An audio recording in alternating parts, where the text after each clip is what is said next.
সোনামণি সাহা একটা সময় শুটিং সেটে শুধু কাঁদত। এবার নিজের জীবনের কষ্টের কথা শেয়ার করে একই বলল অভিনেত্রী। বিস্তারিত জানতে ভিডিওটি দেখুন। মোহর ধারাবাহিক দিয়ে তুমুল জনপ্রিয়তা অর্জন করেছে সোনামণি সাহা। যদিও মাঝপথে সিরিয়াল ছেড়ে দেওয়ার গুঞ্জন উঠেছিল।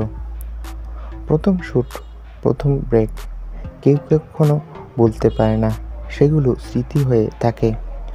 অভিনেত্রী সোনামণি সাহা এক সাক্ষাৎকারে প্রথম কাজের অভিজ্ঞতার কথা শেয়ার করেছে। তিনি বলেন, আমার মনে আছে শুটিংয়ে বেশি চাপ পড়লে আমি ভয় পেয়ে যেতাম।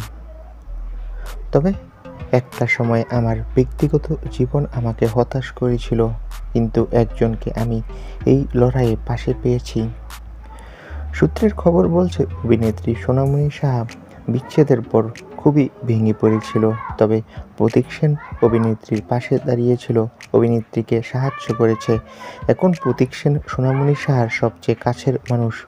তো বন্ধুরা, এই বিষয়ে তোমাদের মন্তব্য কি কমেন্ট করে জানাও। ধন্যবাদ।